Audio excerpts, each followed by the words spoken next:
Hi, good morning, everyone. Today we are discussing about next endocrine disorder, Addison's disease, primary adrenocortical insufficiency. मतलब जो adrenal cortical hormone है, ठीक है, जो adrenal cortex hormone है उनकी इंसफिशियंसी होती है, उनका लेवल कम होता है, उसको बोलते हैं अपन Addison disease. Addison disease is insufficient production of adrenal cortex. मतलब जो एडिसन डिजीज है वो क्या है, एक इनसफिशियंट प्रोडक्शन है. मतलब जो सिक्रेशन लेवल है प्रोडक्शन हार्मोन का वो क्या हो जाता है, कम होता है, जिसकी वजह से कोज होती है Addison disease. Primary adrenal hypofunction originate within the adrenal gland itself and characterized by glucocorticoid and adrenaline secretion. मतलब प्राइमरी एड्रिनल हाइपोफंक्शन है वो डाउन होते हैं. एड्रिनल के जो प्राइमरी एड्रिनल के जो फंक्शन है, ओरिजिनेट जो फंक्शन है, वो जो एड्रिनल ग्लैंड के फंक्शन होते हैं वो क्या होते हैं, डाउन हो जाएंगे खुद के द्वारा. एंड जो करेक्टराइज क्या होंगे, जो ग्लूकोकॉर्टिकोइड है, मिनोकॉइड है, एड्रेनल है, उनकी सिक्रेशन वो क्या होगा, डाउन होगा. ठीक है, क्योंकि इनसफिशियंसी का मतलब होता है कि किसी चीज का जो हार्मोन है, कोई प्रोडक्शन है, वो क्या हो रहा है, कम हो रहा है, जैसे नीड है उसकी बजाय कम हो रहा है, उसको बोलते हैं insufficiency. Note, Thomas Edison first describe in 1849. मतलब थॉमस एडिसन है, उसने बताया था कि एडिसन डिजीज क्या होती है फर्स्ट. उसने इसलिए उसका नाम एडिसन, उसकी जो कास्ट है उसके नाम पे उसका नाम पड़ गया. नेक्स्ट है causes. Inadequate secretion of corticoid as में भी अक्कर. मतलब जो कॉर्टिकोइड हार्मोन है, ठीक है, उनका जो सिक्रेशन है वो इनएडिक्वेट होना, प्रॉपर अमाउंट में नहीं होना. नेक्स्ट है insufficient secretion of adrenocorticotropic hormone, result hypothalamic pituitary gland. Insufficient secretion होगा एड्रेनोकॉर्टिकोइड, वो क्या करेगा, हाइपोथैलेमिक पिट्यूटरी ग्लैंड का रिजल्ट करेगा, लो करेगा. ठीक है, नेक्स्ट है क्रोनिक एड्रिनल डिस्ट्रैक्शन. तो एड्रिनल जो फंक्शन है ग्लैंड के वो डाउन आ रहे हैं, ठीक है, उसकी वजह से जो फंक्शन है वो डिस्टर्ब हो रहे हैं. ठीक है, कोई क्रोनिक डिजीज की वजह से, जैसे ऑटोमिन वगैरह. Impairment of blood flow to adrenal gland. जो ब्लड फ्लो है जो एड्रिनल ग्लैंड के पास जाता है, सप्लाई होती है, वो इम्पेयरमेंट है, अब नो प्रॉपर अमाउंट में नहीं है, ज़्यादा है. नेक्स्ट है इन्फेक्शन ऑफ एड्रिनल, जो एड्रिनल ग्लैंड है उसके अंदर कोई इन्फेक्शन वगैरह है. नेक्स्ट है ट्यूबरकुलोसिस ऑफ, अगर एड्रिनल ग्लैंड के अंदर टीबी कोज होगी माइकोबैक्टीरियम ट्यूबुले की वजह से, तो वो भी कोज करता है एड्रिनल इनसफिशिएंसी को. नेक्स्ट है सर्जिकल रिमूवल ऑफ ग्लैंड. अब मान लो आपने एड्रिनल ग्लैंड को रिमूव कर दिया तो उससे क्या होगा, जो मिनरलोकॉर्टिकोइड है, सेक्स एंड्रोजन हार्मोन है, ग्लूकोकॉर्टिक, वो क्या उनका सिक्रेशन नहीं हो पाएगा, जिसकी वजह से वो कोज अक्कर होगी. नेक्स्ट है इडियोपैथिक, मतलब ऐसी कोई जो अपन को पता नहीं हो. ठीक है, नेक्स्ट है metastatic cancer such as lung breast cancer. मतलब मेटास्टेटिस मतलब किसी अब नॉर्मल ग्रोथ होना, ठीक है, जो कैंसर होता है जो बिनाइन ग्रोथ हो रही है. नेक्स्ट है ब्रेस्ट कैंसर, ब्रेस्ट के अंदर कैंसर होना. नेक्स्ट है कंजेनाइटल हाइपोप्लेजिया, अगर जन्मजात कोई हाइपोप्लेजिया है उसकी वजह से. नेक्स्ट आता है पैथोफिजियोलॉजी, किसका रीजन क्या है, due to any etiological factor adrenal corticoid hypofunction. कोई भी इटियोलॉजिकल फंक्शन, सर्जरी वगैरह हो गई, इन्फेक्शन है, ब्लड इंपेयरमेंट है, हाइपोसिक्रेशन वजह से, जिससे क्या होगा, तो एड्रिनल कॉर्टेक्स का हाइपोसिक्रेशन फंक्शन है वो हाइपो होंगे, मतलब कम होंगे, जिससे क्या होगा, डिक्रीज होगा कोर्टिसोल और एंड्रोजन का लेवल. ठीक है, ये जो हार्मोन है इनका लेवल क्या होगा, कम होगा, जिससे क्या होगा, हाइपोटेंशन, हाइपोग्लाइसीमिया, बीपी कम होगा. ठीक है, और हाइपोग्लाइसीमिया ग्लूकोज का लेवल कम होगा, जिससे क्या होगा, एडिसन डिजीज अक्कर होगी. मतलब हाइपोटेंशन हाइपोग्लाइसीमिया अक्कर होगा तो क्या कॉज करेंगे, डिजीज को, एडिसन डिजीज को अक्कर करेंगे. नेक्स्ट आता है sign and symptom. Sign and symptom क्या देते हैं अपन, हाइपोटेंशन, नेक्स्ट बीपी डाउन चला जाता है. फिर आता है जनरल अपीयरेंस, मतलब पेशेंट का अपीयरेंस क्या होता है, वेट लॉस होता है. इंटीग्रेटेड सिस्टम में क्या होता है, स्मोकिंग, हाइपर पिगमेंटेशन होता है, फेस, नेक और हैंड के ऊपर जो हाइपर पिगमेंटेशन होता है, स्किन का कलर चेंज हो जाता है, हाइपर पिगमेंटेड हो जाता है, चकते से इसे बन जाते हैं रेसेज वगैरह. नेक्स्ट आता है सेंट्रल सीवीएस के ऊपर कार्डियोवास्कुलर सिस्टम पे क्या, हाइपोटेंशन होगा, हाइपोवेल फ्लूइड लेवल है वो कम होगा, डिक्रीज होगा कार्डियो आउटपुट है वो जो क्या होगा, वो डिक्रीज होगा. ठीक है, क्योंकि proper amount of blood supply होगा. नेक्स्ट है वेसो डायलेशन, ब्लड जो वेसल्स है वो डायलेट हो जाएगी. नेक्स्ट है जीआईटी सिस्टम में क्या होगा, एनोरेक्सिया का, भूख नहीं लगेगी, नोजिया, वोमिटिंग, जी घबराना, उल्टी होना, अब्डोमिनल पेन होगा. नेक्स्ट है यूरिनरी सिस्टम में क्या होगा, ठीक है, लो ग्रेड फीवर, लो ग्लूकोज. अब ग्लूकोज कम है तो यूरिया के साथ लो ग्लूकोज आएगा. मस्कल स्केलेटल में फटीग होगा, थकान होगी. हेमेटोलॉजी के सिस्टम में क्या होता है, एनीमिया होता है. ठीक है, क्योंकि ब्लड का लेवल कम होगा जिससे क्या होगा, एनीमिया कोज का O2 कैरिंग कैपेसिटी क्या हो जाएगी, कम हो जाएगी ब्लड की, जिससे एनीमिया कोज करेगा। नेक्स्ट आता है मेटाबॉलिक सिस्टम। अब हाइपोग्लाइसेमिक होगा, ठीक है, ब्लड के अंदर ग्लूकोज की कमी हो जाएगी।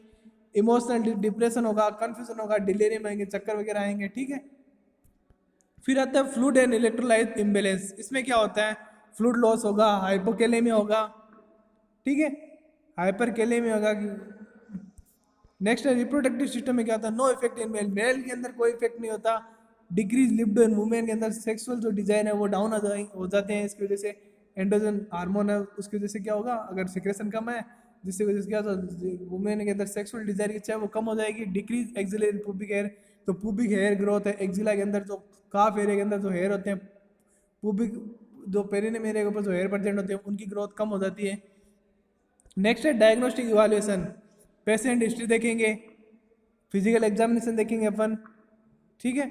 एसीटीएस एडिनोकोर्टिकोट्रोपिक स्टिमुलेशन टेस्ट अपन करते हैं। In this with the administration of synthetic corticotropin plasma cortisol level respond are low और absent but in normal individual the level is increase after the admission. मतलब जो कोर्टिकोट्रोपिन अपन देते हैं एंटीकोर्टिकोइड स्टिमुलेशन टेस्ट के अंदर एडमिशन करेंगे, तो अगर इसके अंदर लेवल डाउन आ रहा है तो वो इंडिकेट करेगा एडिसन डिजीज को, अगर ज़्यादा आ रहा है वो एक इंडिविजुअल नॉर्मल इंडिविजुअल को इंडिकेट करता है। फिर आता है serum electrolyte test. In this the sodium level is decrease and potassium level is increase. मतलब सीरम इलेक्ट्रोलाइट में क्या कहते हैं, सोडियम का लेवल था वो डाउन हो जाएगा और पोटेशियम का लेवल है वो क्या बढ़ा हुआ मिलेगा। प्लाज्मा कोर्टिसोल टेस्ट करते हैं, सिटी स्कैन करते हैं, एमआरआई वगैरह करते हैं, एक्सरे करते हैं। और मेडिकल मैनेजमेंट में क्या होता है,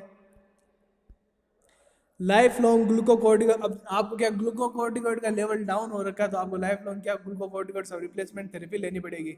जैसे हाइड्रोकोर्टिसोल है, फ्लूकोर्टिसोल, ये क्या ड्रग्स है जो आपको लाइफ टाइम पेशेंट को एडमिशन करनी पड़ती है। फिर आती है एंटी इन्फ्लामेटरी ड्रग, जैसे प्रेडनिसोलोन है, ठीक है, ये एंटी इन्फ्लामेटरी ड्रग ये आपको लेनी पड़ती है। नेक्स्ट है administration of dextrose and normal saline. ये क्यों हाइपोवोलेमिया में होता है तो फ्लूइड मेंटेन इलेक्ट्रो इम्बैलेंस को मेंटेन करने के अपन एडमिशन करते हैं। नेक्स्ट है admission of vaso to treat hypotension, ठीक है, नेक्स्ट हाइपोटेंशन ट्रीट करते हैं अपन वेसो देते हैं। नेक्स्ट है वेसोप्रेसिन देते हैं। नेक्स्ट है एंटीबायोटिक। अब एंटीबायोटिक देते हैं कि इन्फ्लेमेशन से प्रिवेंट करने के लिए। नेक्स्ट है nursing diagnosis, fluid and electrolyte balance related to decrease absorption. मतलब अब बॉडी के अंदर अब्जॉर्प्शन नहीं हो रहा अमाउंट में अंदर फ्लूइड का इलेक्ट्रोलाइट का, जिसकी वजह से क्या आ रहा है, फ्लूइड और इलेक्ट्रोलाइट इम्बेलेंस हो रहा है, ठीक है, सोडियम घट रहा है, पोटेशियम बढ़ रहा है, वो क्या इम्बेलेंस है।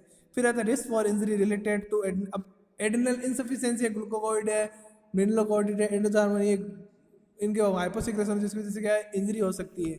Next risk for infection related to suppress inflammatory response cause by steroid therapy. अब आप स्टेरॉइड थेरेपी दे रहे हो उससे क्या होगा, तो सप्रेस होगा तो इम्यून रिस्पॉन्स है, जिसकी वजह से क्या होगा इन्फ्लामेटरी रिस्पॉन्स, और क्या करेगा इन्फ्लामेटरी रिस्पॉन्स होगा स्टेरॉइड थेरेपी की वजह से, ठीक है। नेक्स्ट है knowledge deficient related to disease. अब नॉलेज डेफिशिएंट, पेशेंट को नॉलेज नहीं है डिजीज के बारे में, तो उससे क्या होगा कि पेशेंट का नॉलेज डेफिशिएंट होगा। इसमें अपन पेशेंट को नॉलेज प्रोवाइड करेंगे कि डिजीज में ये है, प्रोसीजर एक्सप्लेन ये होता है, ऐसे आपको ट्रीटमेंट मिलेगा, इससे आपका क्योर होगा। नेक्स्ट है activity tolerance related to disease condition. अब एक्टिविटी टॉलरेंस है वो, क्योंकि वो एक एक्टिविटी फटीक है, मसल वीकनेस है, हाइपोटेंशन हाइपोवोलेमिक कंडीशन है तो फटीक रहेगा, थकान रहेगा, चक्कर आएंगे, तो सही तरीके से एक्टिविटी नहीं कर पाएगा। नेक्स्ट आता है प्राइमरी एड्रिनोकोर्टिकोइड इंसफिशियंसी। अब प्राइमरी एड्रिनोकोर्टिकोइड इंसफिशियंसी में क्या होता है, definition, adrenal hypofunction can also occur secondary to disorder outside the gland such as pituitary gland with corticotropin deficiency. Primary adrenocorticoid insufficiency के अंदर क्या होता है कि adrenal hypofunction can also occur secondary to disorder outside, मतलब जो gland के outside में जो डिसऑर्डर अक्कर होते हैं एड्रिनल हाइपोफंक्शन की वजह से, such as pituitary gland with corticotropin. जो पिट्यूटरी ग्लैंड है उसमें क्या होगा, कोर्टिकोट्रोपिन हार्मोन की डेफिशिएंसी हो जाएगी। It result from dysfunction of the hypothalamic pituitary axis. जो पिट्यूटरी का हाइपोथैलेमिक जो फंक्शन है उसका डिसफंक्शन हो जाएगा, ठीक है, वो फंक्शन प्रॉपर नहीं हो पाएगा। नेक्स्ट है कोज,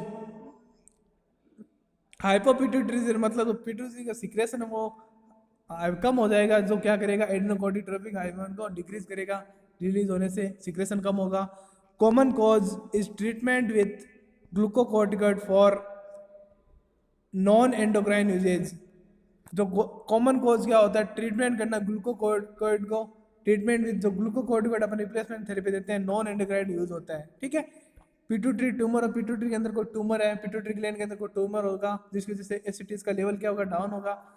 रेडिएशन की वजह से सप्रेशन होगा, सप्रेस होता है of hypothalamic pituitary secretion, suppression होगा, तो हाइपोथैलेमिक पिट्यूटरी उसको सप्रेस होगा। एड्रिनल ग्लैंड की एट्रोफी होगी, ठीक है, उसके अंदर इनलार्जमेंट हो जाता है एड्रिनल ग्लैंड का। नेक्स्ट आता है साइन एंड सिम्टम। अब एक तो लो कोर्टिसोल, तो कोर्टिसोल बन रहा था हार्मोन, उसका प्रोडक्शन कम हो रहा है। हाइपोटेंशन, ब्लड प्रेशर है वो डाउन आ रहा है, वीकनेस आ रही है पेशेंट के अंदर, फटीग है, एनोरेक्सिया है, डिहाइड्रेशन हो रहा है, हाइपोवोलेमिया कंडीशन हो रही है, अब्डोमिनल पेन हो रहा है, डिक्रीज सेक्सुअल डिजायर कम हो रहे हैं, डायरिया, स्टूल पास आउट हो रहा है बार बार। फिर आता है डायग्नोसिस। पेशेंट हिस्ट्री देखते हैं, फिजिकल एग्जामिनेशन देखते हैं, एक्सरे देखते हैं और सीटी स्कैन देखते हैं अपन, ठीक है। फिर आता है मेडिकल मैनेजमेंट। अब मेडिकल ग्लूकोकॉर्टिकॉइड रिप्लेसमेंट थेरेपी देंगे, मिनरल कॉर्टिकॉइड रिप्लेसमेंट थेरेपी देंगे, ठीक है, क्योंकि हार्मोन रिप्लेसमेंट ही एक, अगर किसी हाइपोसिक्रेशन में हार्मोन रिप्लेसमेंट ही एक मात्र ट्रीटमेंट बचता है। Instruct the patient to wear emergency, patient को इंस्ट्रक्ट करेंगे कि आप इमरजेंसी में कैसे हैंडल करना है। Identification and carry emergency kit for hydrocortisol injection and in case of for adrenal crisis, मतलब आपको क्या करना है, साथ में इंजेक्शन रखना है, इमरजेंसी किट रखनी है फॉर द हाइड्रोकोर्टिसोल इंजेक्शन और इन केस ऑफ एड्रिनल क्राइसिस, मतलब कोई भी एड्रिनल क्राइसिस हो तो आपको क्या करना है, हाइड्रोकोर्टिसोल का इंजेक्शन एनी टाइम अपनी पॉकेट में रखना है, जिससे इमरजेंसी के अंदर आप यूज कर सके और क्योर कर सको, अपने जो एड्रिनल क्राइसिस होने से बचा जा सकता है।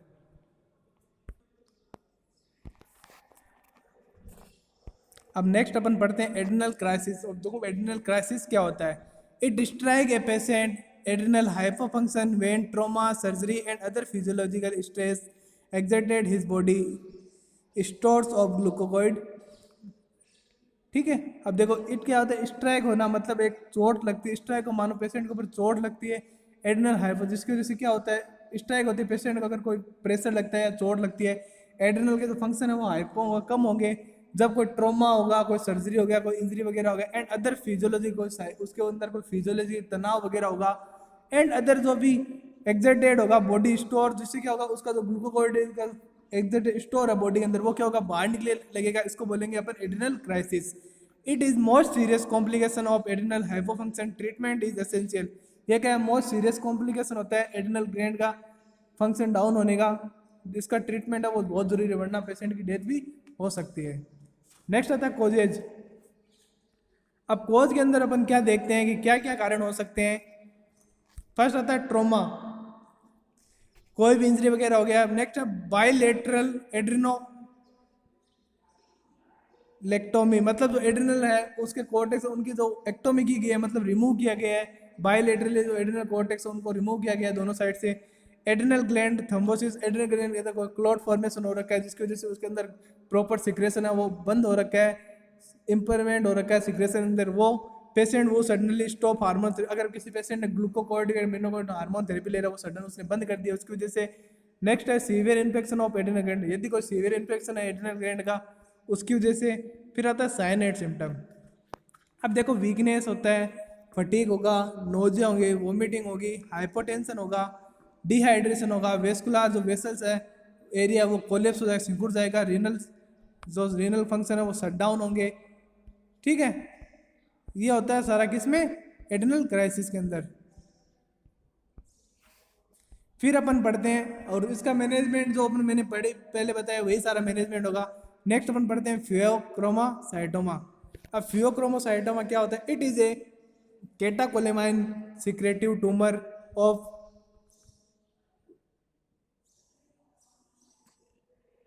ये क्या होता है, केटाकोलेमाइन सिक्रेटिव ट्यूमर होता है। केटाकोलेमाइन जो हार्मोन होते हैं सिक्रेटिव, जो एड्रेनल सिक्रेट होते हैं, उनका एक ट्यूमर होता है। जिसमें क्या होता है, हार्मोफिल सेल्स होती है of the sympathetic nervous system, ठीक है। मतलब कैटाकोलन सिक्रेटिव ट्यूमर होता है, कैटाकोलन सीक्रेट होता रहता है इस ट्यूमर के अंदर। ये कहाँ पे होती है, जो सिंपैथिक नर्वस सिस्टम होती है उसकी क्रोमोफिल सेल्स के अंदर ये प्रेजेंट होता है। It is usually found in adrenal medulla. Usually कहाँ पे मिलता है, क्रोमोटोमा फियोक्रोमोसाइटोमा मेजली एड्रिनल जो मेडुला होता है उसके अंदर प्रेजेंट होता है। मतलब कि कैटाकोलन सिक्रेटिव ट्यूमर है, ठीक है। एक गुच्छा वगैरह है जो सेल्स का अबनॉर्मल ग्रोथ का एक गुच्छा है जिसको अपन ट्यूमर बोलते हैं।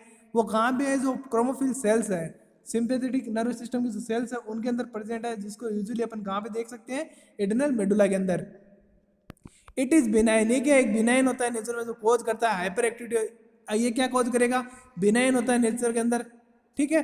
और ये हाइपर एक्टिविटी करेगा, ग्लैंड को हाइपर सिक्रेशन करवाएगा, हाइपर एक्टिविटी करवाएगा।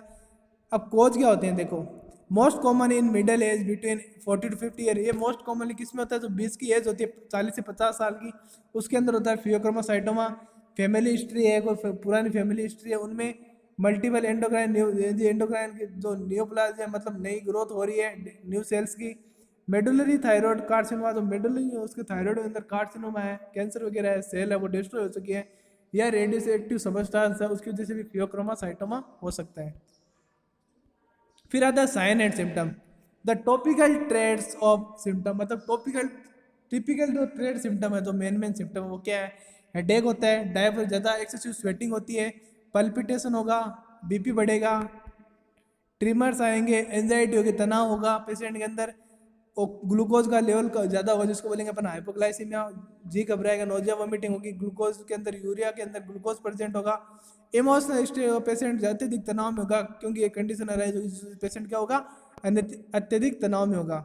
फिर आता है प्रोक्सिमल फॉर्म ऑफ साइटोक्रोमा। मतलब प्रोक्सिमल फॉर्म क्या होती है, एनोरेक्सिया होगा, वीकनेस होगा, वर्टिगो चक्कर वगैरह आएंगे, ब्लरिंग विजन है वो ब्लड हो जाएगा, पेशेंट को सही दिखाई नहीं देगा, पोलियूरिया, यूरिन के साथ यूरिन में यूरिया ज़्यादा आएगा, डायरिया होगा, पेशेंट को अब्डोमिनल पेन होगा, और डायलेटेड पुपिल्स है वो डायलेट हो जाएगी, कंस्ट्रिक्ट नहीं होगी, डायलेट मतलब आंखें खुली रह जाएगी, तो पुपिल्स होती है अपनी वो ओपन ही रह जाएगी। फिर डायग्नोस्टिक इवाल्यूएशन में क्या देखते हैं, पेशेंट हिस्ट्री देखते हैं, फिजिकल एग्जामिनेशन करते हैं, यूरिन टेस्ट करते हैं, ब्लड टेस्ट करते हैं, सीटी स्कैन करते हैं और एमआरआई करते हैं, ठीक है। मैनेजमेंट क्या होता है, लाइफ लॉन्ग ग्लूकोकॉर्टिकोइड मैनेजमेंट सारा वही है जो एड्रिनल का था क्राइसिस के अंदर इनसफिशिएंसी में, कि लाइफ लॉन्ग ग्लूकोकॉर्टिकोइड रिप्लेसमेंट अपन ग्लूकोकॉर्टिकोइड हार्मोन को रिप्लेसमेंट के अंदर थेरेपी के अंदर यूज लेंगे। नेक्स्ट एक जैसे example hydrocortisone, anti inflammatory drug है, एडमिनिस्ट्रेशन ऑफ डेक्सट्रोज नोवोस्लाइन है, एंटीबायोटिक है, हाइपरटेंशन है, और nursing diagnosis, fluid and electrolyte balance imbalance to decrease reabsorption. Imbalance होगा क्योंकि रीअब्जॉर्प्शन डिक्रीज हो रहा है, risk for injury adrenal insufficiency, जो इंजरी एड्रिनल हार्मोन कम हो रहे हैं कोर्टेक्स के हार्मोन, उसकी वजह से रिस्क फैक्टर इन्फेक्शन है, जो इन्फ्लामेशन जो अपन ने पढ़ा था, ठीक है, उसमें है। फिर है knowledge deficient related to disease condition, patient का knowledge deficient related to disease condition, activity intolerance होगा, ये सारा अपन देखते हैं, ठीक है। एक्टिविटी इंटॉलरेंस को आप इसमें काउंट मत करना, कट किया हुआ है, ठीक है। ये था आपका एड्रिनल डिसऑर्डर, ठीक है। एंडोक्राइन के अंदर एड्रिनल क्राइसिस हो गया, फियोक्रोमोसाइटोमा हो गया, ठीक है।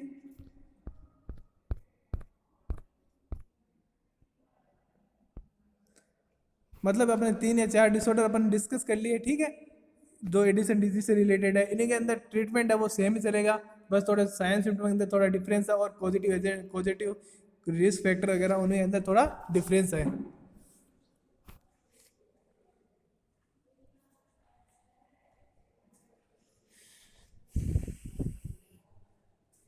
इसमें क्या है, मेनली जो एड्रिनल कॉर्टेक्स और मेडुला है उनके जो फंक्शन है वो या तो हाइपर एक्टिव होंगे या डाउन हो जाएंगे, जिस वजह से क्या होगा, बॉडी के अंदर हाइपोवोलेमिया कंडीशन हो सकता है, हाइपोग्लाइसीमिया होता है या हाइपरग्लाइसीमिया होता है।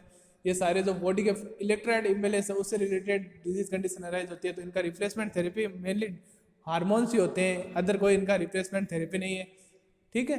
अब डेक्सट्रोज वगैरह ग्लूकोज के लेवल को वापस बढ़ाने के लिए अपन यूज में लेते हैं। ये था आपका एंडोक्राइन रिलेटेड से डिसऑर्डर। अब बाकी जो रिमेनिंग है वो अपन नेक्स्ट क्लास के अंदर डिस्कस करेंगे।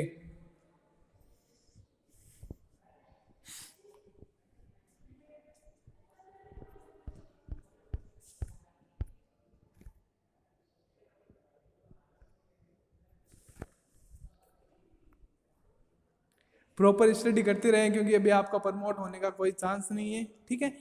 तो एग्ज़ाम हो सकते हैं, ठीक है। तो आप इस भ्रम में ना रहें कि एग्ज़ाम नहीं होंगे।